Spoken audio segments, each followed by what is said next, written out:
మన ప్రభువైన యేసుక్రీస్తు నామములో మీకు అందరికీ వందనాలు సమర్పిస్తున్నాను. మనం ట్రైలింగ్ సబ్జెక్ట్లో భాగంగా క్రొత్త నిబంధన వెలుగులో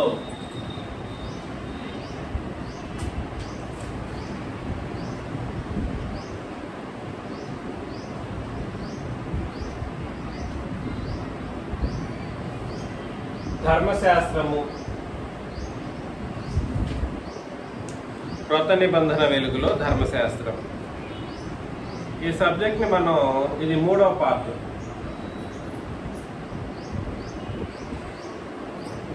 ఇందులో చాలా చాలా తీవ్రమైనటువంటి అద్భుతమైనటువంటి సంగతిని మనం ఆలోచన చేయబోతాం. ఇది మనసులో పెట్టుకుంటే మీకు మంచిది, లేదు అని అంటే నేను చెప్పలేను. రోమీయులకు రాసిన పత్రిక 6వ అధ్యాయము 14-15 వచనాలను చదివినప్పుడు, రోమీయులకు రాసిన పత్రిక 6:14-15 వచనాలను చదివితే, మీరు కృపకే గాని ధర్మశాస్త్రమునకు లోనైన వారు కారు. Direct statement. మీరు కృపకే గాని ధర్మశాస్త్రమునకు లోనైన వారు కారు గనుక పాపము మీ మీద ప్రభుత్వము చేయదు. అట్లైన ఎడల కృపకే గాని ధర్మశాస్త్రముకు లోనగు వారము కామని పాపము చేయదమా? అదెన్నటికి కూడదు. ఏమైనా అర్థమైందా ఈ వచనం? మీరు కృపకే గాని ధర్మశాస్త్రమునకు లోనైన వారు కారు అని అన్నాడు. కృప ఉంది ఒక పక్క, ధర్మశాస్త్రం ఉంది మరొక ప్రక్క. మీరు ధర్మశాస్త్రానికి లోనైన వారు కారు, మరి దేనికి లోనైన వారు? కృపకు లోనైన వారు గనుక పాపం మీ మీద ప్రభుత్వం చెయ్యదు అని అన్నాడు అన్నమాట. ధర్మశాస్త్రం గురించి మాట్లాడిన వెంటనే పాపం గురించి మాట్లాడటం అనేది మనం గమనిస్తూ ఉన్నాం. ఒక విషయం ఏమిటనంటే, కృప అంటే కూడా సరే, భౌతికంగా లోకం చెప్పినటువంటి రీతిలో దేవుని యొక్క వాక్యాన్ని ఏం చేస్తున్నారనంటే ఉపదేశిస్తూ ఉంటారు. కృప అంటే ఏమిటి? ఏ అర్హత లేని వాళ్ళకి అర్హతను కల్పించి వాళ్ళని గొప్పగా చూడడం అనేటువంటి ఒక పరిస్థితిని కృప అన్నట్లుగా మాట్లాడుతూ ఉంటారు. అదంతా లోకపు ఆచారం. ఏంటిదండి అది? లోకపు ఆచారం. కానీ దేవుడు ఏం చెప్పాడు? కృపకు మీరు లోనైన వారు కారు, లోనైన వారు కానీ ధర్మశాస్త్రమునకు లోనైన వారు కారు అని అన్నాడు. అంటే ఇక్కడ మనం అర్థం చేసుకోవాల్సినటువంటి అత్యంత కీలకమైనటువంటి ఒక విషయాన్ని మాట్లాడడం అనేది జరుగుతూ ఉంది. అర్థమవుతుంది కదండి? ఇది సర్వసాధారణంగా ఆలోచించే ఒక సంగతి కాదు. అంటే అదేమిటో మనం రోమీయులకు రాసిన పత్రిక 5వ అధ్యాయంలో చదువుతాం. రోమీయులకు రాసిన పత్రిక 5వ అధ్యాయంలో నుండి మనం చదువుతూ ఉన్నప్పుడు నేను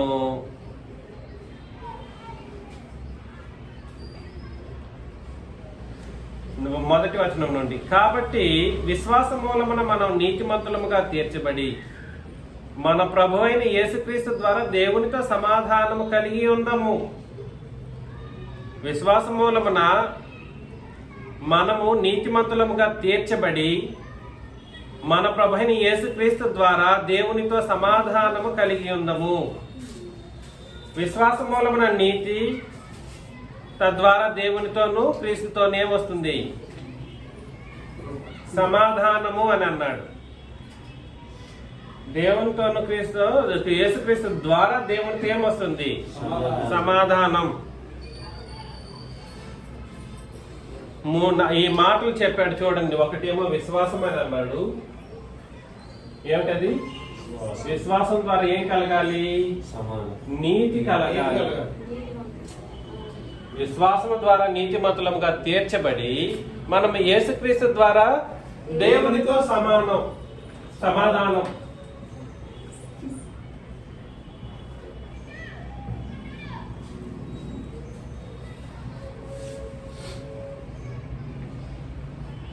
ఇది క్రీస్తు ద్వారా జరిగే ఒక కార్యక్రమం. ఇది ఎవరితో కలుగుతుంది? తండ్రితో, తండ్రి అయిన దేవునితో. ఎవరితో అండి? తండ్రి అయిన దేవునితో. చూడండి, దయచేసి ఇది ఆలోచన చేయండి.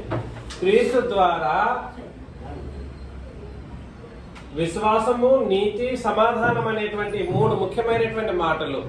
నీతి అంటే ఏమిటో కూడా నేడు ప్రజలకు తెలియట్లేదు. విశ్వాసం అంటే కూడా తెలియదు. సమాధానం అంటే కూడా తెలియదు.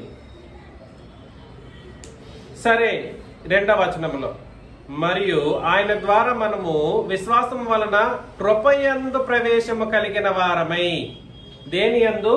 కృపయందు. చూడండి, దీనికి అంతా కారణం ఏమిటి? కృప. కృపయందు మనకేం కలిగిందనంటే ప్రవేశం కలిగింది.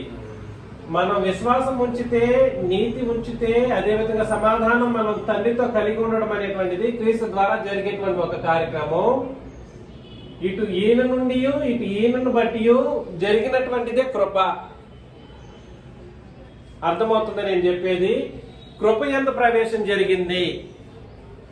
కృపయందు ప్రవేశం గలవారమై అందులో నిలిచి ఉండి. ఎందులో నిలిచి ఉండి? కృపలో నిలిచి ఉండి దేవుని మహిమను కూర్చిన నిరీక్షణను బట్టి అతిశయపడుచున్నాం. ఈ దేవుని మహిమ నుండి నిరీక్షణ ఏమిటి?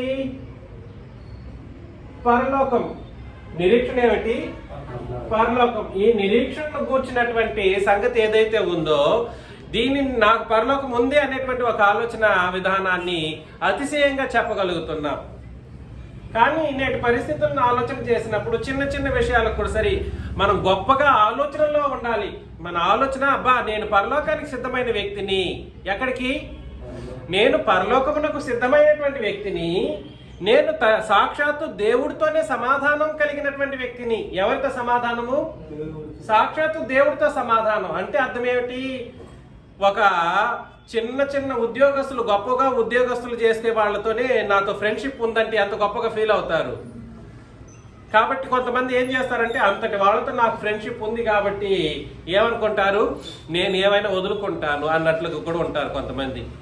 ఆయన నన్ను వ్యతిరేకించకుండా ఉండడం కొరకు నేను ఏమైనా చేస్తాను అనేటువంటి విధానాల్లో ఫ్రెండ్షిప్ కోసం కొన్ని కార్యక్రమాలు చేస్తారు. అట్లాంటిది కాదు ఇది. మన యొక్క సమాధానం ఎవరితో?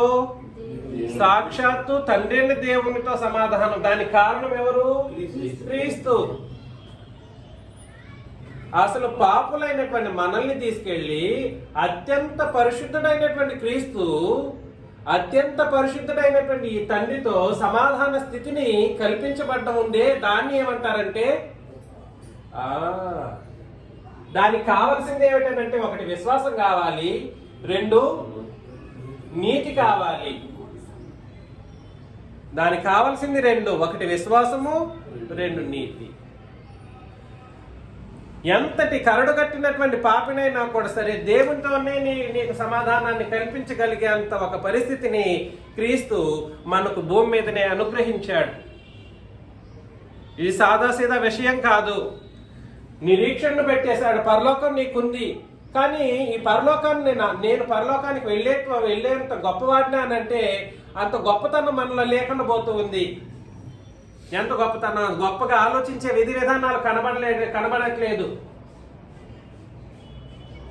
ఒక మాట ఇచ్చారు మన సహోదరులు, ఆ మాటను నెరవేర్చలేని స్థితిలో ఉన్నారు పరలోకానికి వెళ్ళవలసిన ఒక వ్యక్తి.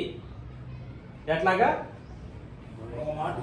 మాట ఇచ్చాడు, ఇచ్చిన మాట నెరవేర్చలేకపోవడం పరలోకానికి వెళ్లే వ్యక్తి యొక్క లక్షణం కాదు.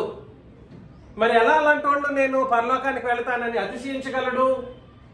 నిరీక్షణ కలిగి ఉండగలడు? ఇచ్చిన మాటని తప్పేస్తే ఎంత దారుణంగా ఉంటుంది. అందుకనే 3వ వచనంలో, అంతేకాదు శ్రమ ఓర్పు పరీక్ష నిరీక్షణను కలుగజేయనని ఎరిగి శ్రమలయందును అతిశయపడుదుము. కాబట్టి ఇచ్చిన మాటను కాపాడుకోవడానికి ఏం చేయాలి? శ్రమ పడాలి. శ్రమల ద్వారా ఏం కలుగుతుంది? ఓర్పు కలుగుతుంది. భూమి మీద బ్రతికినంత వరకు మనకు శ్రమలు తప్పవు. నేను ఇప్పుడు చెప్పేస్తున్నాను మరలా, భూమి మీద బ్రతుకుతున్నప్పుడు మన కోరికలను తీర్చుకునేటువంటి విషయంలో మనం తప్పుడు మార్గం అనుకోండి, ఖచ్చితంగా ఏం చేస్తామనంటే ఇంకా శ్రమ పడాల్సిన పరిస్థితి ఉంది. తప్పుడు మార్గంలో వెళితే మన మనసు సంతోషంగా ఉంటుంది. దాన్ని మనం ఏం చేస్తాము, ఇక దేవుడు నేను పరలోకం వెళ్ళాల్సిన వ్యక్తిని, ఇంత చీప్ పని నేను చేస్తానా, ఇంత తప్పుడు ఆలోచనలు కలిగి ఉంటానా అనేటువంటి ఒక శ్రమతో కూడినటువంటి ఒక కష్టంతో కూడినటువంటి ఒక పనిని మనం నిర్వర్తించడానికైనా ప్రయత్నం చేస్తాం. అలా జరిగిస్తూ వెళుతూ ఉంటే దానికి ఓర్పు అనేది తోడుగా వస్తుంది అన్నమాట. ఓర్చేసుకుంటాం ఇంకా ఫ్యూచర్లో. అర్థమవుతుందా? ఓర్పు ఎక్కడ నిలబెడుతుంది? పరీక్షలో నిలబెడుతుంది. శ్రమ ఓర్పు పరీక్షను. చూసారా? శ్రమ ద్వారా ఏమొస్తుంది? ఓర్పు వస్తుంది. దీని ద్వారా ఏమొస్తుంది? పరీక్ష ఏమొస్తుంది? చూసారా? శ్రమ ద్వారా ఓర్పు ద్వారా పరీక్ష. ఇవన్నీ ఎక్కడికి దారితీస్తుందంట? నిరీక్షణ. ఏంటిది నిరీక్షణ? పరలోకం. తప్పులు చెప్తున్నారు సమాధానాలు. అక్కడ చదివితే కదా నేను చెప్తున్నది, కొత్తగా చెప్తున్నానా? శ్రమ ఓర్పు పరీక్ష నిరీక్షణను కలుగు చేయనని ఎరిగి శ్రమల యందును ఏం చేయాలి? అతిశయపడవలసినటువంటి బాధ్యత మనకందరికీ ఉంది. గొప్పగా అబ్బా ఈ రోజు నేను కష్టంలో ఉన్నానంటే, నేను బాధపడుతున్నాను, నేను దుఃఖంలో ఉన్నానంటే నేనేమని ఎరగాలి? నాకు నిరీక్షణ ఒకటి ఉంది. ఏంటి దాని నిరీక్షణ? ఇది నిరీక్షణ. కాబట్టి శ్రమలు వస్తే భయపడాల్సిన అవసరం లేదు, బాధపడాల్సిన అవసరం లేదు, అతిశయించాల. అబ్బా ఈరోజు నేను కష్టంలో ఉన్నాను, పర్లేదు, అబ్బా దేవా స్తోత్రాలు నీకు, ఎందుకంటే నాకు పరలోకం ఇవ్వడానికే ఇది వచ్చింది. ఇలాంటి ఒక పరిపక్వమైనటువంటి విధి విధానాలలో మనం గొప్పగా ఎదగాల్సినటువంటి పరిస్థితి ఉంది. చిన్న మాటలకి మనం చిన్న తప్పిదాలకు మనల్ని మనమే ఆహుతి చేసుకోకూడదు. ఎందుకనగా ఈ నిరీక్షణ మనలను సిగ్గుపరచదు. ఏ నిరీక్షణ? ఇక్కడికి వెళ్ళిపోయామనుకోండి, ఇక్కడికి వెళితే ఇంకా సిగ్గుంటుందా? ఎంత కష్టపడ్డానో నాయనా, ఈ భూమి మీద బ్రతికినంత కాలం కష్టాలు. అయితే పరలోకం వచ్చేసింది అనుకోండి, నా కష్టానికి ఫలితం ఇది. సిగ్గు పడే పరిస్థితి అనేది ఉండదు. ఇదే బైబిల్ పట్టుకున్న వాళ్ళు కొంతమంది ఈ కృపను అందుకోలేని వాళ్ళు ఏమవుతారు? అయ్యో అదే బైబిల్ పట్టాము, అదే నిబంధన అనుకున్నాము, ఇది అనుకున్నాము, కానీ మొత్తానికి నరకంలో పడ్డాము అని సిగ్గుపడి బాధపడేటువంటి యుగాల బాధపడేటువంటి పరిస్థితుల్లోకి దిగజారిపోతారు. కాబట్టి కృప నిన్ను ఎంత దూరం నడిపిస్తుందో ఆలోచన చేసుకో. ఏమిటండి? కృప ఎంత దూరం నడిపించగలదో మనం ఆలోచన చేయాలి.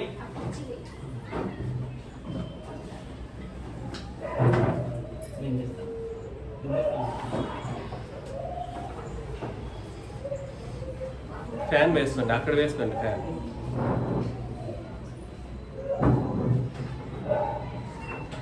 మిమ్మల్ని అందరినీ నేను ప్రేమతో హెచ్చరిస్తున్న విషయం ఏమిటనంటే, నిరీక్షణ మనల్ని ఏం చేయకూడదు? సిగ్గుపరచదు. మనకు అనుగ్రహింపబడిన పరిశుద్ధాత్మ ద్వారా దేవుని ప్రేమ మన హృదయంలో కుమ్మరింపబడి ఉన్నది. ఏలయనగా 6వ వచనం, ఏలయనగా మనమింకా బలహీనులమై ఉండగా క్రీస్తు యుగ కాలమున భక్తిహీనుల కొరకు ఏమయ్యారు? చనిపోయెను. మనం ఇంకా బలహీనులమై ఉండగా క్రీస్తు యుక్త కాలమున ఎప్పుడు చనిపోయారు ఆయన? దానికంటూ ఒక కాలం అనేది నిర్ణయించడం జరిగింది. ఎప్పుడు చనిపోవాలో అప్పుడే చనిపోవాలి. ఎవరు?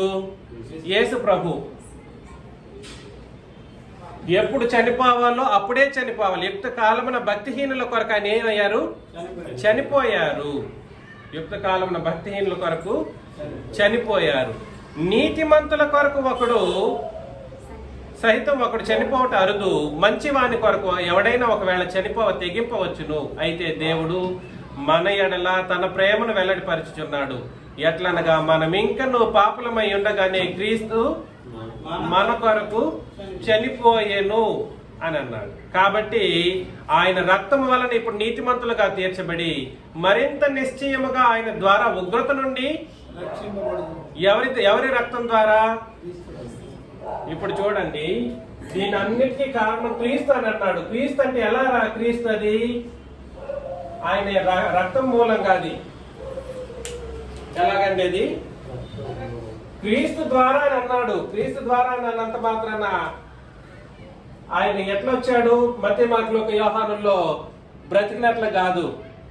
దానికి కారణం ఏమిటో చెప్పేస్తున్నాడు. ఏమిటంట? ఆయన రక్తము వలన మనల్ని ఏం చేశాడు? నీతిమంతులుగా తీర్చి. ఏం చేశాడండి? నీతిమంతులుగా తీర్చి ఉగ్రత నుండి రక్షించబడేటట్లుగా చేశాడు. మనందరం ఏం చేశాము? పాపం చేసినప్పుడు పాపానికి తగిన క్షమాపణ ఇచ్చారు. పాపానికి తగిన క్షమాపణ ఎక్కడ దాచిపెట్టాడు? క్రీస్తు యొక్క రక్తంలో దాచిపెట్టాడు. ఈ హోల్ కాన్సెప్ట్ ని ఏమంటారంటే కృప అంటారండి. ఇదంతా దేని మీద ఆధారపడి ఉందంటే దేవుని యొక్కయు క్రీస్తు యొక్కయు కృపను బట్టి జరిగింది. ఎవరి యొక్క కృపను బట్టి? దేవుని యొక్కయు క్రీస్తు యొక్కయు కృపను బట్టి జరిగినటువంటి ఒక కార్యక్రమం. కాబట్టి ఈరోజు రక్షించబడినటువంటి వాళ్ళు కృపను కలిగినటువంటి వాళ్ళు. ఇప్పుడు ఒకసారి చదవండి, మరొకసారి అదే వచన భాగాన్ని, ఇంతకు ముందు చదివిన వచన భాగం 6వ అధ్యాయం రోమాపత్రిక 6:14-15 వచనాలను మరొకసారి చదవండి. మీరు కృపకే గాని అక్కడ వరకు ఆగండి. ఏమిటంట? ఏమి వ్యత్యాసం ఇప్పుడైనా తెలుస్తుందా? దీని అర్థం ఏమిటి? కృపకు లోనైన వాళ్లే గాని ధర్మశాస్త్రానికి లోనైన వారు కారు అన్నప్పుడు దీంట్లో ఇప్పుడు ఇంతవరకు వివరించినటువంటి సంగతి ఏదైతే ఉందో దీన్ని బట్టి మనకి ఏం అర్థం అవ్వాలి?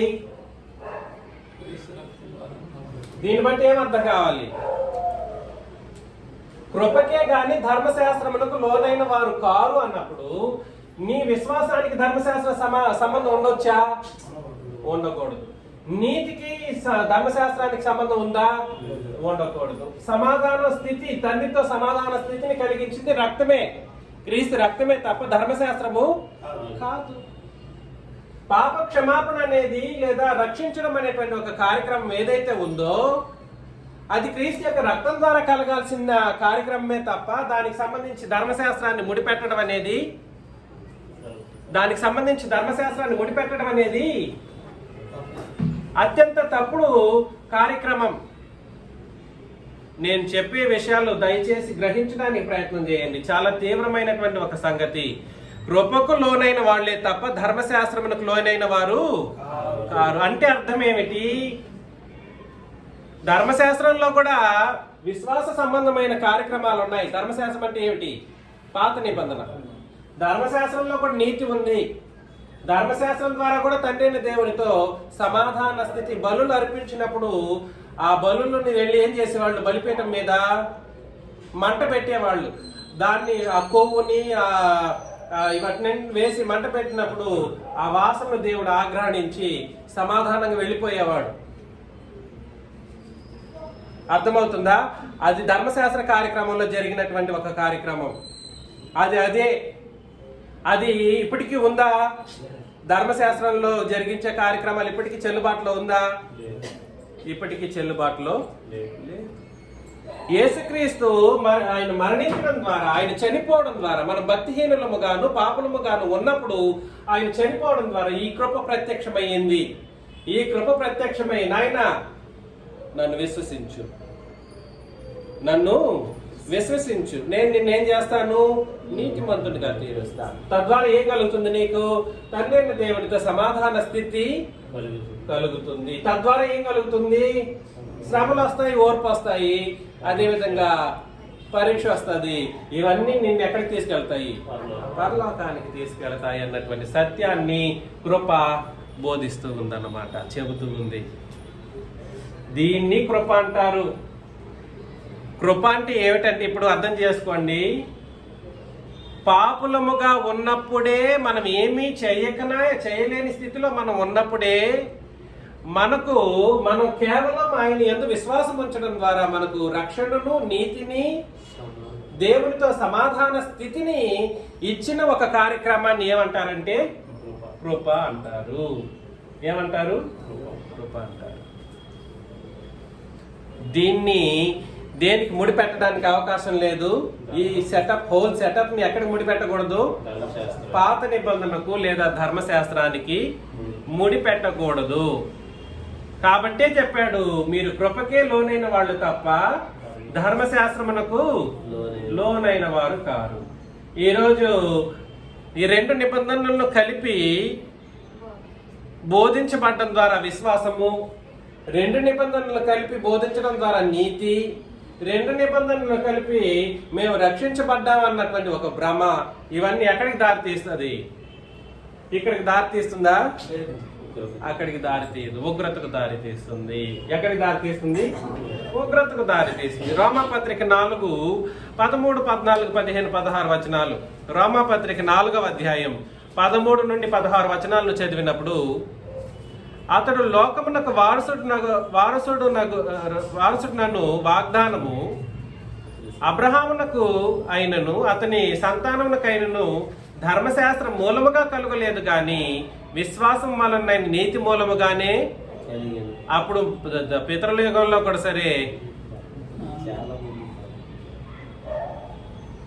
పితరుల యుగంలో కూడా సరే మాట్లాడకూడదు. పితరుల యుగంలో కూడా సరే అబ్రహాముతో దేవుడు వాగ్దానం చేసినప్పుడు అబ్రహాం ధర్మశాస్త్రాన్ని బట్టి వాగ్దానం ఇచ్చాడా? ఏంటండి? ధర్మశాస్త్ర మూలముగా కలుగలేదు అని అన్నాడు. చూస్తున్నారు ఆ విషయాన్ని?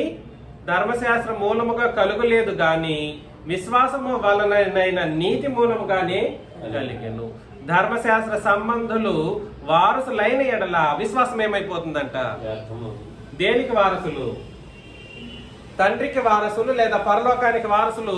పితరుల ధర్మశాస్త్ర సంబంధులు అయ్యారనుకోండి, విశ్వాసం వ్యర్థమగును, వాగ్దానం కూడా ఏమైపోతుంది? నిరర్ధకమైపోతుంది. ఈ వ్యత్యాసం ఏమన్నా అర్థమవుతుందా? అసలు పరలోకం పోవడానికి నేడున్నటువంటి మనుషులకి మార్గం ఒకటే, ధర్మశాస్త్రం కాదు అని ఖరాఖండితంగా చెప్పేస్తూ ఉన్నాడు. అది నేను ఈరోజు పాఠం సబ్జెక్టు. క్రొత్త నిబంధనల వెలుగులో ధర్మశాస్త్రము అనేది నేటి ఈ సబ్జెక్టు కూడా. క్రొత్త నిబంధన ఏం చెప్పిందని అంటే, నాయనలారా మీరు ధర్మశాస్త్రం ప్రకారం పరలోకం పోవాలనుకుంటే మీరు వెళ్ళలేరు. ధర్మశాస్త్ర సంబంధులు వారసులే కాదు.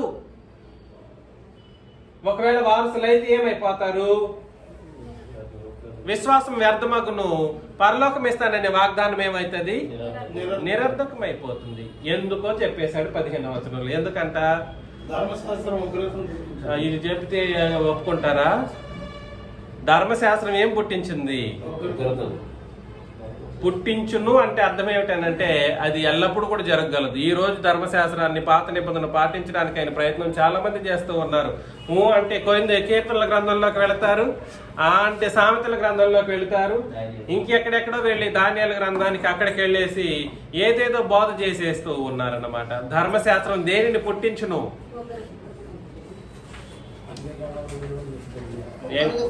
ఉగ్రతను పుట్టించును. ఆన్లైన్లో నిద్రపోకండి దయచేసి. అందుకే బ్యాక్గ్రౌండ్ లో కనబడుతూ ఉంటారు నాకు మొహాలు కనిపించాలంటే. ఏలయనగా ధర్మశాస్త్రము ఉగ్రతను పుట్టించును, ధర్మశాస్త్రము లేని ఎడల అతిక్రమమును. ధర్మశాస్త్రం లేకపోతే అతిక్రమం కూడా లేకపోతుంది. అందువలన ధర్మశాస్త్రం వలన కలిగింది ఏమిటి? అతిక్రమం. అతిక్రమాల ద్వారా వచ్చింది ఏమిటి? ఉగ్రత. పాత నిబంధన పాపాన్ని పోషించింది. పాత నిబంధన పాపములను, మనుషుల్లో పాప కోరికలను పెంచేసింది. పాత నిబంధన ఏం చేసింది? పాపమును పెంచి పోషించిందన్నమాట. ఏం చేసింది? పెంచి పోషించింది.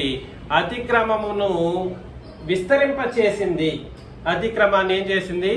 విస్తరింపజేసింది. దాని వలన అతిక్రమాలు పెరిగితే, పాపాలు పెరిగితే దేవుని యొక్క ఉగ్రత ఆటోమేటిక్ గా వచ్చేస్తా ఉంటది. అర్థమవుతుంది నేను చెప్పేది? 16 ఈ హేతువు చేత ఆ వాగ్దానం యావత్ సంతతికి అనగా ధర్మశాస్త్రం గల వారికి మాత్రము కాక అబ్రహామునకున్నట్టు విశ్వాసము గల వారికి కూడా దృఢము కావాలని కృపను అనుసరించినదై ఉండునట్లు. దేన్ని అనుసరించి? కృపను అనుసరించినదై ఉండునట్లు అది విశ్వాస మూలమైనదాయను అని అన్నాడు అనమాట. నేనేం చెప్పడానికి ప్రయత్నం చేస్తున్నానంటే, ఈ వచనాన్ని నేను ఎక్కువ వివరించట్లేదు, అది తర్వాత ఎప్పుడైనా చూద్దాం. ఎందుకనంటే అక్కడ కృపను అనుసరించి అనేటువంటి ఒక మాట ఉంది చూడండి, దానికి ఒక్క ఎక్స్ప్లెనేషన్ మాత్రం నేను ఇస్తాను. కృప అనుసరించడం అని అంటే ఇక్కడ క్రీస్తు యొక్క శిలువ రక్తం ఏదైతే ఉందో, క్రీస్తు యొక్క శిలువ రక్తం ఏదైతే ఉందో, ఈ శిలువకు ముందు ఎవరెవరైతే బ్రతికారో ఇక్కడ కృప ప్రత్యక్షమైంది. ఈ రక్తమును బట్టి దేవునికి మానవాళికి రక్షించబడేటువంటి కృప ప్రత్యక్షమైంది. ఇది ఎవరెవరైతే నమ్మారు అంటే ఇది రాబోతుంది అన్నట్లుగా ఎవరైతే విశ్వసించారో, ఏది రాబోతుంది? ఈ కృప ఒకటి రాబోతుంది అని ఎవరెవరైతే ఆలోచన చేశారో వాళ్ళలో దావీదు లాంటి వారు, తర్వాత పితృయుగంలో అబ్రహాం లాంటి వాళ్ళు, ఈ పరిశుద్ధులుగా తీర్చబడిన వీళ్ళందరూ కూడా సరే ఈ కృపను బట్టి వీళ్ళందరూ కూడా శాసించబడ్డారంట. ఏ కృపను బట్టి? శిలువలో ప్రత్యక్షమైపోయే కృపను బట్టి అనుసరించి అనే మాటను ఉపయోగించడం జరిగింది. కృపను అనుసరించినదై ఉండునట్లు అది విశ్వాస మూలమైనదాయను అని అన్నాడు. అందుకని అక్కడ ధర్మశాస్త్రము గల వారికి మాత్రము కాక అని అంటే వాళ్ళలో కొంతమంది ఉన్నారు నీతిమంతులు. వీళ్ళు నీతిమంతులుగా తీర్చబడినప్పుడు వీళ్ళ యొక్క ఆలోచన ఏమిటి? యేసు ప్రభు సర్వలోకం కొరకు మరణించిపోతారనే ఆలోచన వాళ్ళకి ఉందా లేదా?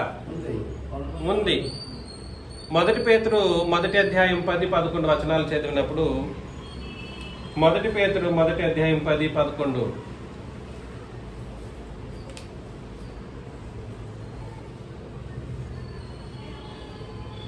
మీకు కలుగు ఆ కృపను చూచి, మీకు చూసారా, మీకు కలుగు ఆ కృపను చూచి ప్రవచించిన ప్రవక్తలు అంటే అర్థం ఏమిటి? పితృయుగంలో ధర్మశాస్త్ర యుగంలో ప్రవక్తలు ఉన్నారు కదండి. ఆ ప్రవక్తలు మనకు కలిగే కృపను చూశారు అంటే వాళ్ళకి తెలుసా తెలీదా? అంటే వాళ్ళు బ్రతికారు, వాళ్ళు నీతిమంతులుగా తీర్చబడ్డారు, వాళ్ళకు కూడా వాగ్దానం ఉంది అనేటువంటి ఒక కార్యక్రమాన్ని ఏమి బట్టి స్థిరపరుచుకున్నారని అంటే వాళ్ళు ఆల్రెడీ ప్రవక్తలుగా ఆ విషయాన్ని తెలుసుకున్నారు. ఈ కృపను, ఏ కృపను?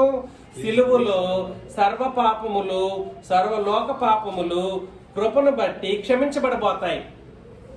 సిలువలో ఈ విషయం వాళ్ళు ఏం చేశారంట? ప్రవక్తలు ఈ రక్షణను గురించి పరిశీలించు ముందుగానే పరిశీలన చేశారు. వాళ్ళకి తెలుసా అంటే ఎస్ తెలుసు. అందుకొరకు ఇక్కడ ఆ మాట ఉపయోగించడం జరిగింది. మరలా రోమీలకు రాసిన పత్రిక 4:16 ఒకసారి చదివితే, ఈ హేతువు చేతను ఆ వాగ్దానమును యావత్ సంతతికి అనగా ధర్మశాస్త్రము గల వారికి మాత్రము కాక, అంటే ధర్మశాస్త్రంలో ఉన్న వాళ్ళు కూడా కొంతమందికి వాగ్దానం ఉంది. ఇది ఎందుకు జరిగింది వాళ్ళకి వాగ్దానం? ధర్మశాస్త్రాన్ని బట్టి కాదు అనడానికి లేదు. ఆ కాలంలో ఉన్న వాళ్ళకి, ధర్మశాస్త్రంలో ఉన్న వాళ్ళు ఎవరైతే ఉన్నారో వాళ్ళు కూడా ఏం పొందుకోవాలి? నీతిమంతులుగా ఒకవేళ బ్రతికితే వాళ్ళకు కూడా వాగ్దానం ఉంది. కాకపోతే క్రొత్త నిబంధన వాళ్ళకి అది వర్తించదు. ఏది వర్తించదు? ధర్మశాస్త్రం ద్వారా కలిగే విశ్వాసం అయితేనేమి, ధర్మశాస్త్రం ద్వారా కలిగే నీతి అయితేనేమి ఏం చేయదు? మనల్ని దాని ప్రకారం నీతిమంతులుగా లేదా సమాధాన స్థితిని ఇవ్వలేని స్థితిలోనికి కూడా సరే మనల్ని ఉంచదు ధర్మశాస్త్రం. అందుకనే మీరు అంటే సంఘములో ఉన్న వాళ్ళు కృపకే గాని ధర్మశాస్త్రమునకు లోనైన వారు కారు అని అన్నాడు. మరలా ఇక్కడికి వెళ్ళిపోదాం. రోమపత్రిక 5వ అధ్యాయం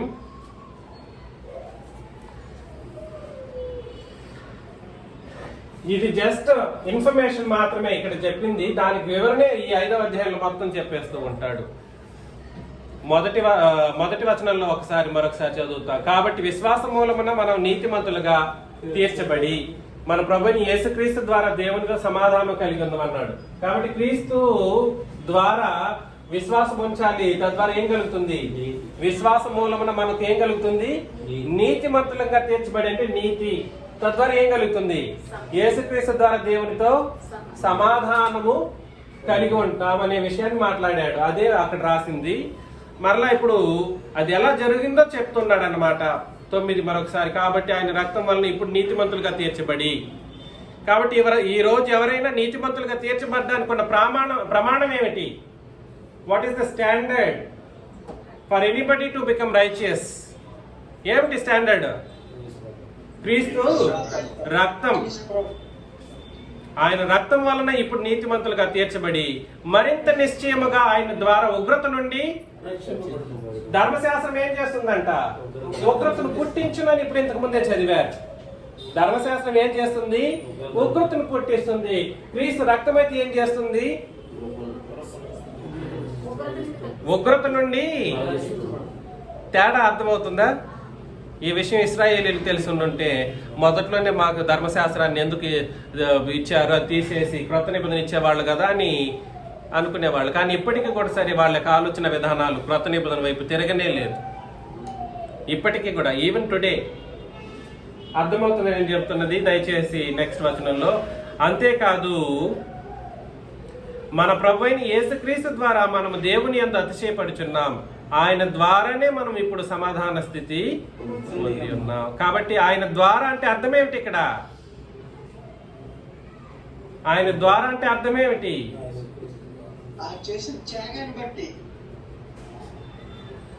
ఏంటో త్యాగం? ఆయన అన్నం తినకుండా మీకు అన్నం పెట్టాడా? హోల్ పాయింట్ చెప్పండి. ఎవరు పాయింట్ చెప్పట్లేదు. త్యాగము ఈ పనికిరాని మాటలంతా పక్కన పెట్టండి.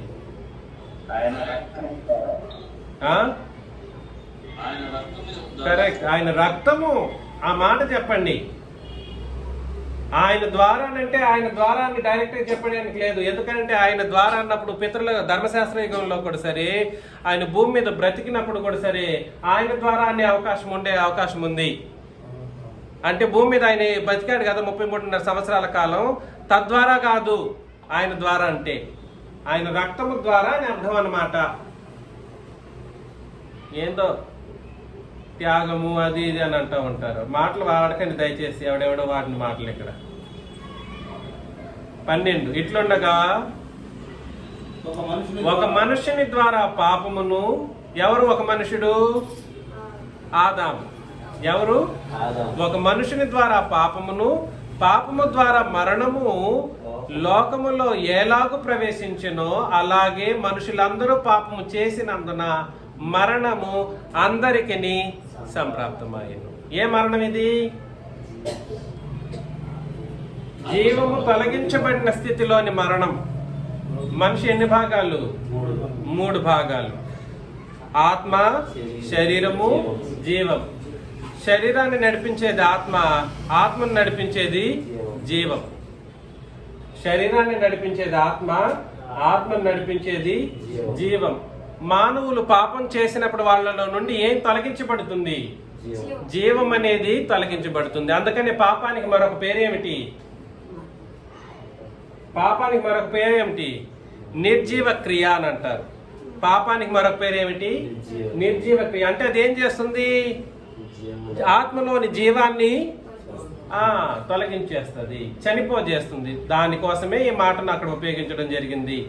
మనుషులందరూ పాపము చేసినందున మరణం అందరికీ సంప్రాప్తమాయన అన్నప్పుడు ఈ మరణం అంటే భౌతికమైన మరణం అనుకున్నారు. అది కాదు అక్కడ చెప్తున్న మరణం.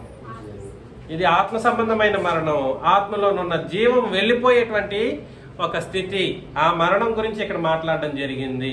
అందరికీ సంప్రాప్తమాయను. ఏలి అనగా అక్కడ 13. ఇప్పుడు అందులో మాట అది అర్థం చేసుకోవాలి. 13వ వచనం.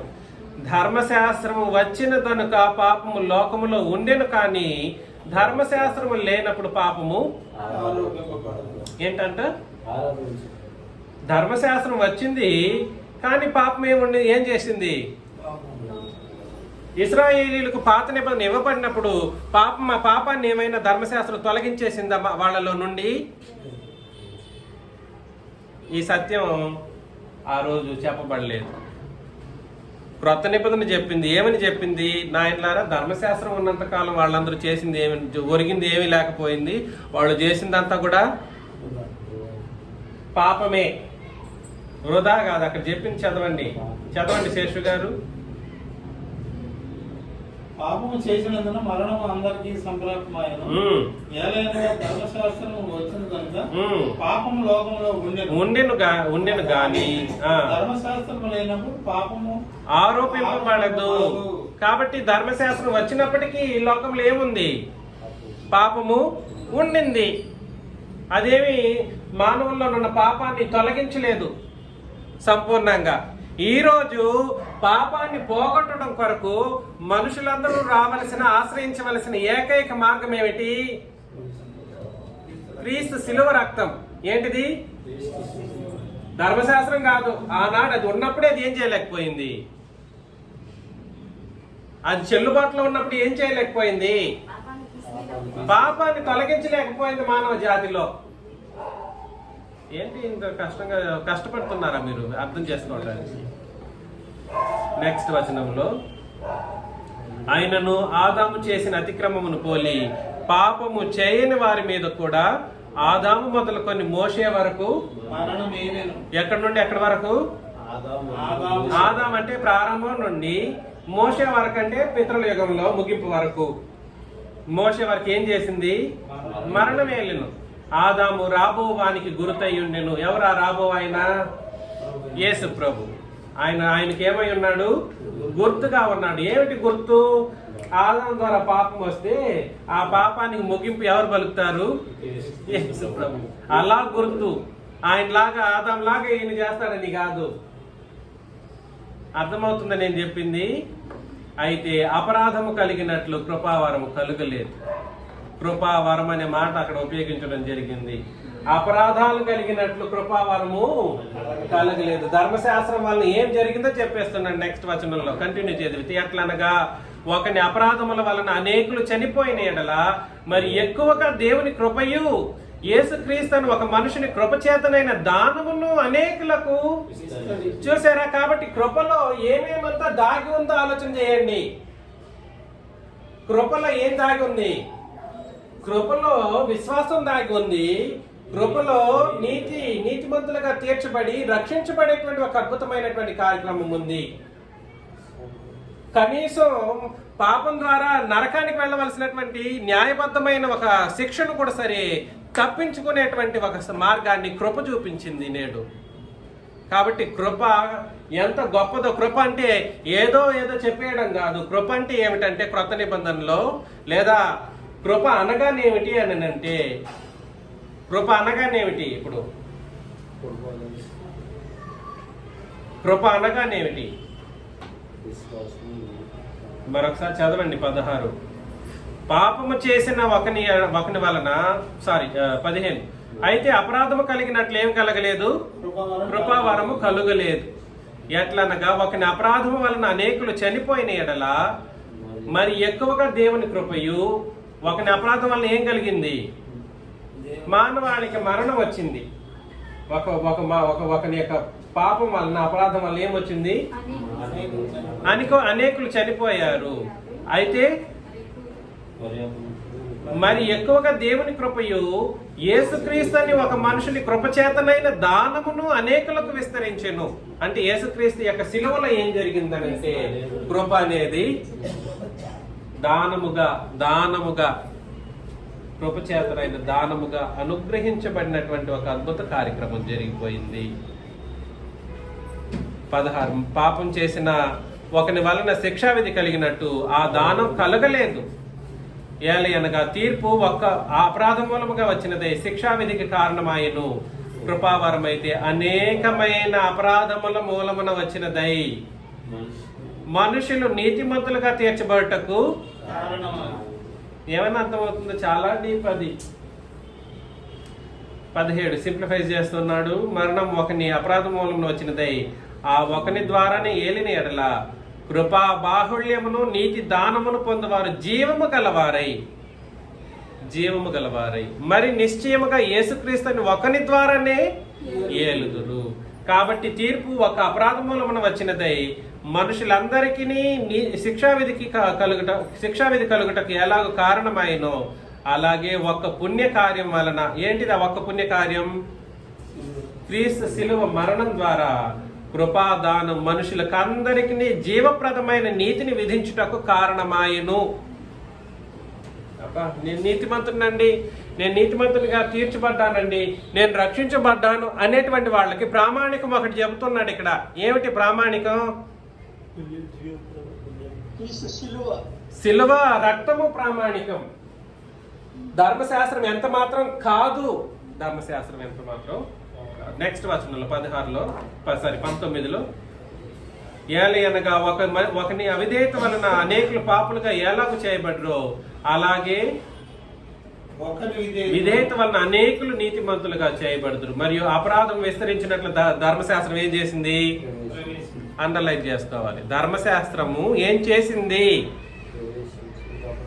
పాత నిబంధన కాలంలోని ప్రజలకు ఏం చేసింది?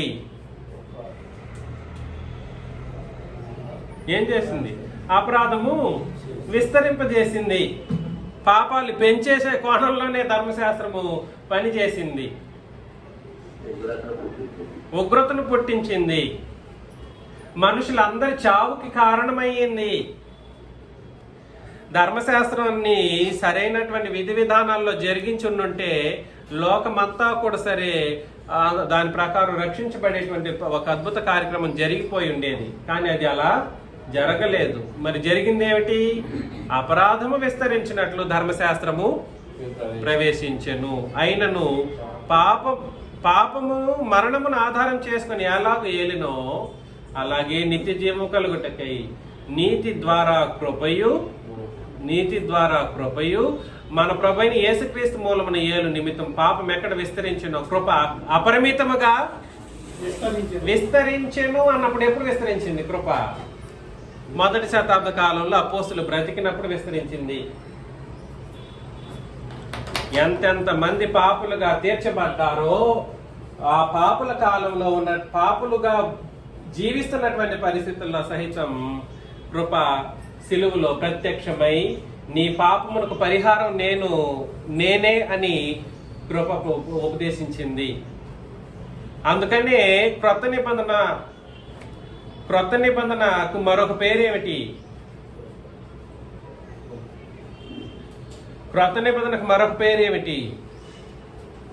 20:32 అపోస్తల కార్యములు 20వ అధ్యాయం 32వ వచనం.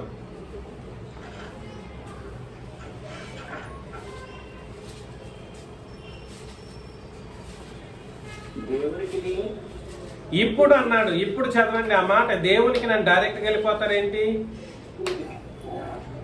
ఇప్పుడు దేవునికి ఆయన క్రొత్త నిబంధనకు మరొక పేరేమిటి?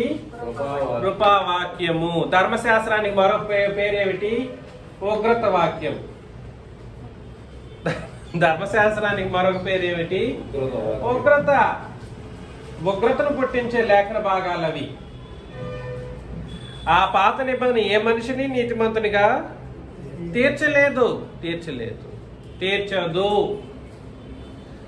ఇట్లా నేను వాదిస్తూ ఉంటే ఒప్పుకోవాల్సిన పరిస్థితి వచ్చినప్పుడు అయినా మేము నీతికి ఉపయోగించట్లేదు ధర్మశాస్త్రాన్ని. మరలా ఇక్కడ ట్విస్ట్ అన్నమాట. అక్కడ దేనికి ఉపయోగించట్లేదు అంటారు? మేము నీతిగా బ్రతకండి అని చెప్పడం కోసం ధర్మశాస్త్రాన్ని ఉపయోగించట్లేదు. మరి దేనికి ఉపయోగిస్తున్నాం అంటే దృష్టాంతాలు చెప్పాలి కదా అన్నాడు. దృష్టాంతాల్లోనే కదా నువ్వు నీతి ఏమిటో అవినీతి ఏమిటో చెప్పేది. దృష్టాంతాల్లోనే కదా తెలిసిపోయేది ఇక నీతి ఏమిటో అవినీతి ఏమిటో లేదా అనీతి ఏమిటో. కాబట్టి ఇంత దారుణమైనటువంటి పరిస్థితుల్లో మానవ జాతి బ్రతుకుతూ ఉంది నేడు. ఎంత తప్పుడు సిద్ధాంతాలలో మానవులు ఉంటున్నారనంటే అంత తప్పుడు సిద్ధాంతాల్లో ఉంటూ ఉన్నారు. చదువుతాం. తీతుకు రాసిన పత్రిక 2వ అధ్యాయం. తీతుకు రాసిన పత్రిక 2 13, 14, 15 చదవచ్చు. మహాదేవుడును 12, 11 నుండి చదవబ్బా. మనము 11 భక్తిహీనతను, 11 నుండి ఇహలోక సంబంధమైన దురాశలను విసర్జించి 11 నుండి ఏలయనగా ఉమ్, సమస్త మనుషులకు ఉమ్. రక్షణకరమైన దేవుని కృప ప్రత్యక్షమై ఏమంటండి? సమస్త మనుషులకు. సమస్త మనుషులకు అని అంటే మనోళ్ళు ఏం చేస్తారంటే, వాళ్ళు పెళ్ళి అవ్వలేదు, వాళ్ళు ఎట్లాంటి వాళ్ళు, వాళ్ళకి అతనికి 2 పిల్లలు ఉన్నారు, ఇవి చూస్తారు. 2 పిల్లలు ఉంటే కూడా ఏం చేయకూడదంట, బాప్తిస్మం ఇవ్వకూడదంట. ఏంటండి? ముందు నీ మొదటి భార్యను తీసుకొని రా, అప్పుడు నేను సంఘంలో చేర్చుకుంటామంటారు. ఇట్లాంటి పనికిరాని మాటలు ఎక్కువ మాట్లాడుతున్నారు. ఈ కృప ఉందే, ఈ దేవుని కృప ఎవరికి ప్రత్యక్షమైంది? సమస్త మనుషులకు రక్షణకరమైన దేవుని కృప ఇది. మనుషుల యొక్క మ్యారిటల్ స్టేటస్ పనికిరాదు ఇక్కడ. ఏం పనికిరాదు ఇక్కడ? మనుషుల యొక్క మ్యారిటల్ స్టేటస్, వాళ్ళు పాపులుగా కనబడకూడదు, వాళ్ళు ఈ తప్పులే చేస్తూ ఉంటారు కాబట్టి వాళ్ళకి బాప్తిస్మం ఇవ్వకూడదు, రక్షణ ఇవ్వకూడదు అన్నట్లుగా. ఇదంతా ఎవడు చెప్పాడు నీకు? అపవాది చెప్పి ఉంటాడు. వాక్యం అయితే అలా చెప్పలేదు. Everyone is eligible to get salvation. ఈ రోజు శ్వాస నిశ్వాసలు కలిగినటువంటి సమస్త మానవాళికి ఏముంది? కృప ఉంది. రక్షణకరమైనటువంటి దేవుని కృప అది. అది ఎప్పుడు ప్రత్యక్షమైంది అని అంటే, ప్రత్యక్షమై మనము భక్తిహీనతను, ఇహలోక సంబంధమైన దురాశలను విసర్జించి శుభప్రదమైన నిరీక్షణ. మరలా ఇక్కడికి వచ్చేసాడు. ఎప్పుడైతే కృప వచ్చింది చూడండి, కృప ద్వారా ఏమొచ్చింది? మానవులకు నేను పరలోకం వెళుతాననేటువంటి నిరీక్షణ వచ్చింది. ఆ ధర్మశాస్త్రం ఉన్నప్పుడు ఆ నిరీక్షణ ఉండేదా? లేదు. నిరీక్షణ, శుభప్రదమైన నిరీక్షణ నిమిత్తము అనగా మహాదేవుడు. ఎవరా మహాదేవుడు? యేసు ప్రభు గురించి. మహాదేవుడును మన రక్షకుడునైన యేసుక్రీస్తు. అక్కడ చెప్తున్నాడు ఆన్సరు. మహాదేవుడును మన రక్షకుడును అయినా అని అన్నాడు. అంటే అర్థం ఏమిటి? అక్కడ కామా లేదు బ్రదర్ అంటాడు ఒకడు. ఎక్కడ కామా లేదు? మహాదేవుడికి మన రక్షకుడికి మధ్య కామా ఉంది లేదా లేదు అని ఏదో ఒక ట్విస్ట్ని పెట్టి అది మహాదేవుడు అన్నప్పుడు తండ్రి దేవుడని, అది ఆయనకి ఉద్దేశించింది, యేసుక్రీస్తుకి ఉద్దేశించింది కాదనేటువంటి ఈ ట్విస్టింగ్ బోధలు చేస్తూ ఉంటాడు ఈ అపవాది పుత్రులు. వాస్తవానికి మహాదేవుడును మన రక్షకుడును అయినా అంటే అర్థం ఏమిటి? మహాదేవుడును మన రక్షకుడునైనా అంటే అర్థం ఏమిటి? ఒక వ్యక్తి గురించే మాట్లాడుతున్నాడని అర్థం. కనీసం తెలుగు గ్రామర్ అయినా తెలియాలి చదవాలంటే బైబిల్. అర్థమవుతుంది కదా? మహాదేవుడు ఆయనే, మన రక్షకుడు కూడా ఎవరు? ఆయనే. యేసుక్రీస్తు యొక్క మహిమ ప్రత్యక్షత కొరకు ఎదురు చూచుచు ఈ లోకంలో స్వస్థ బుద్ధితోను, నీతితోను, భక్తితోను బ్రతుకుచుండవలనని మనకు బోధించుచున్నది. ఏంటో ఆ బోధించుచున్నది?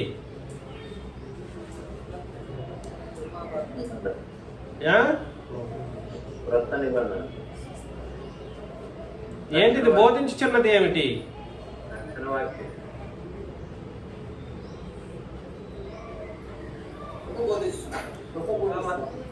కృప ప్రత్యక్షమై బోధిస్తూ ఉంది. కృప ప్రత్యక్షమై. మరొకసారి 11 ఏలి అనగా సమస్త మనుషులకు రక్షణకరమైన దేవుని కృప ప్రత్యక్షమై మనం భక్తిహీనతను, ఇహలోక సంబంధమైన దురాస్తులను విసర్జించని కృప బోధిస్తుంది ప్రత్యక్షమై.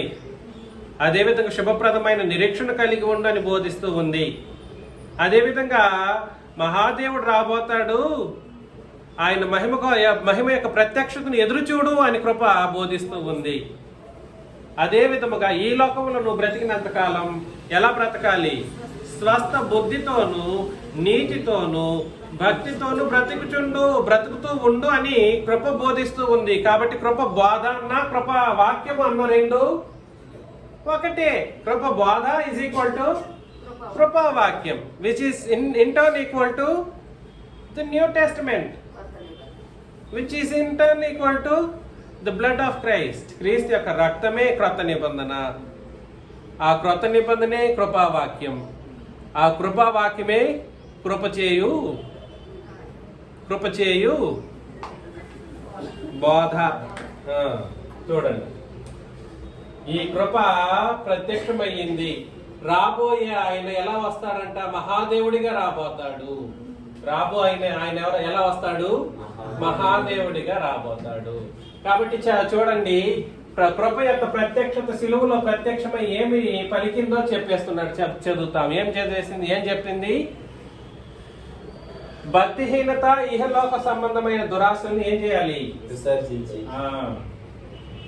భక్తిహీనత, దురాశల్ని ఏం చేయాలి? విసర్జించు అని బోధిస్తుంది. 2,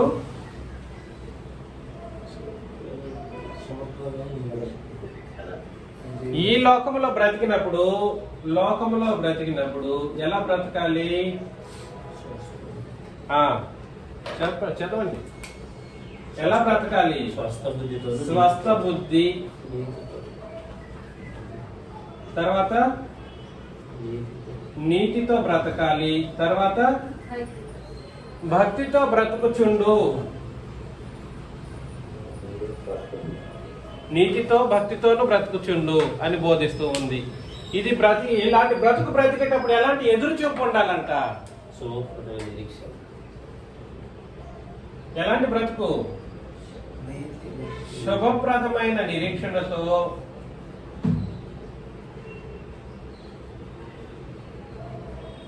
నిరీక్షణ ఏంటిది? శుభప్రదమైన నిరీక్షణ. మహాదేవుడు వస్తాడు, ఆయన వచ్చి నన్ను ఎక్కడికి తీసుకెళ్తాడు? అద్భుతమైనటువంటి సంగతి ఏంటండి? శుభప్రదమైనటువంటి నిరీక్షణ నీకుంది. నువ్వెందుకు కాంప్లికేట్ చేసుకుంటున్నావు? ఎందుకు కష్టపడుతూ ఉన్నావు? బాధపడుతూ ఉన్నావు ఎందుకు? నిన్ను పరలోకాన్ని నేను తీసుకెళ్తాను కదా, నేను వస్తాను. సాధారణమైన వ్యక్తిని అనుకుంటున్నావా? నీకోసం మరణించింది నేనే. నిన్ను పరలోకానికి తీసుకెళ్ళబోయేది ఆ మహాదేవుడిగా నిన్ను తీసుకెళ్తాను. కాకపోతే నాకు కావాల్సింది ఒకటే నాయన, మీరు బ్రతికినప్పుడు ఎలా బ్రతకాలి? స్వస్థ బుద్ధితో బ్రతకండి. ఎలా బ్రతకండి? కొంతమందికి స్వస్థ బుద్ధి ఉండదు, అన్నిట్లోనూ తప్పులు వెతుకుతూ ఉంటారు, కుయుక్తిగా బ్రతుకుతూ ఉంటారు, అన్నిట్లో లేని దానిని సహితం సృష్టించగలిగినంత మహా అపవాది బుద్ధిని కలిగి ఉంటారు.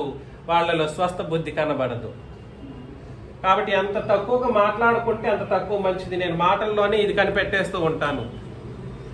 ఎంత తక్కువ, the lesser you talk, the better your mentality will be. అర్థమవుతుంది కదా నేను చెప్పేది? స్వస్థ బుద్ధి ముఖ్యంగా కావాలి. అదేవిధంగా ఏం కావాలి? మనం నీతిగా బ్రతకాలి. నీతి అనేది శిలువలో రక్షణ ద్వారా మనకు కలిగించబడింది. బాప్తిసం వల్ల నీతి మనకు అనుగ్రహించబడింది. అంతటా ఆగిపోయే విషయం కాదు. నీతితో బ్రతకడం అనే విషయాన్ని ఇక్కడ హెచ్చరిస్తూ ఉన్నాడు. అదేవిధంగా భక్తితో బ్రతుకుచుండాలి. ఇది చేయాలి. చేయకూడదు ఏమేమిటి? భక్తిహీనతను, ఇహలోక సంబంధమైన దురాశలను ఏం చేయాలి? విసర్జించేసేయాలి. 14లో ఆయన సమస్తమైన దుర్నీతి నుండి మనల్ని విమోచించి సత్క్రియల యందు ఆసక్తి గల ప్రజలను తన కోసము పవిత్రపరచుకొని. అబ్బా, ఎవరి కోసం పవిత్రపరచుకున్నాడంట? ఎవరి కోసము? యేసు ప్రభు తన కోసం. ఎవరు? ఎలాంటి వాళ్ళు వీళ్ళు? నిన్ను పాపం నుండి, దుర్నీతి నుండి విమోచించాడంటే దానికి ఒక కారణం ఉందంట. ఏమిటది? మీకేముండాలి? సత్క్రియలు చేయటం యందు ఆసక్తి. సత్క్రియలు చేయరు, దుష్క్రియలు, దురాలోచనలు కలిగి ఉంటారు. ఎప్పుడు అలాంటి ఆలోచనలు మనకు ఉండకూడదు. అర్థమవుతుందా? తన కోసం పవిత్రపరచుకొని తన సొత్తుగా చేసుకుంటకు తన్ను తానే మన కొరకు అర్పించుకొని. నువ్వు యేసు ప్రభు ఎవరి కొరకు అర్పించుకున్నాడు అంటున్నాడు ఇక్కడ? మన కొరకు అన్నప్పుడు ఇక్కడ ఎవరు వీళ్ళు? సంఘం. చాలా మంది ఏమంటుంటారంటే, నువ్వు పాపివి, నీ కోసం యేసు ప్రభు మరణిస్తాడని లోకంలో ఉండే వాళ్ళ దగ్గరికి చెప్తుంటారు. అలానే కాదు, అది వాళ్ళ కొరకు మాత్రమే కాదు, మన కొరకు కూడా యేసు ప్రభు మరణించాడు. వీటిని గూర్చి బోధించుచు హెచ్చరించచ్చు సంపూర్ణాధికారముతో. ఎలాగా? సంపూర్ణాధికారముతో దుర్బోధను ఖండించుచు ఉండుము, నిన్నెవరిని తృణీకరింపనీయకుము. కాబట్టి నేను దుర్బోధన ఖండించేటప్పుడు సంపూర్ణ అధికారంతోనే దుర్నీతిని ఖండిస్తూ ఉంటాను, దుర్బోధను ఖండిస్తూ ఉంటాను. దుర్బోధ ఏమిటి అని అంటే రెండింటినీ కలిపేసి విశ్వాసము, రెండింటినీ కలిపేసి నీతి, రెండింటినీ కలిపేసి సమాధానం దేవునితో కలుగుతుందన్నటువంటి ఒక బోధన చేసేవాడు ఏ బోధ చేస్తూ ఉన్నాడు? దుర్బోధన చేస్తూ ఉన్నాడు. అదేమో పాపభరితమైనది, అది అపరాధం విస్తరింపజేసినటువంటి ఒక నిబంధన అయితే ఇది ఏం చేసింది? నిన్ను సంపూర్ణంగా నీతిమంతుడిగా తీర్చినటువంటి ఒక నిబంధన ఇది. రక్షించబడిన స్థితిని అనుగ్రహించినటువంటి నిబంధన ఇది. అందులో అది మరణంలో నెట్టివేసినటువంటి నిబంధన అయితే ఇది జీవాన్ని ఇచ్చినటువంటి నియమం.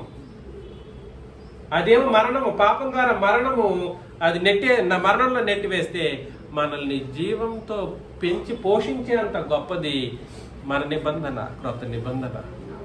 వ్యత్యాసం తెలీదా? అదేమో అది ఉన్నప్పుడంతా కూడా సరే వాగ్దానం ధర్మశాస్త్రం వాళ్ళకి కాదు అని కూడా చెప్పేసి అన్నాడు. ఒకవేళ అవును అని అంటే ఈ దీన్ని బట్టి శిలువ రక్తాన్ని బట్టి అటు వాళ్ళకి కృప అనుగ్రహించబడేటువంటి ఒక పరిస్థితి, అది కూడా సంపూర్ణంగా కాదు. వాళ్ళకి సంపూర్ణమైనటువంటి కృపను దేవుడు అనుగ్రహించలేదు. దానికి వచనం ఉంది. ఎవరైనా లోకంలో ఉండే వాళ్ళు ప్రశ్నించడం అనుకుంటే దానికి సమాధానం నేను తర్వాత చెబుతాను, ఇప్పుడే చెప్పాల్సిన అవసరం లేదు. కాబట్టి ఈ విషయాలన్నింటినీ మీరు గుర్తించి గ్రహించి, కృపకు మూలమైన నిబంధన ఏ నిబంధన? క్రొత్త నిబంధన, క్రీస్తు యొక్క రక్త నిబంధన. ఉగ్రతకు మూలమైన నిబంధన ఏ నిబంధన? ధర్మశాస్త్రం.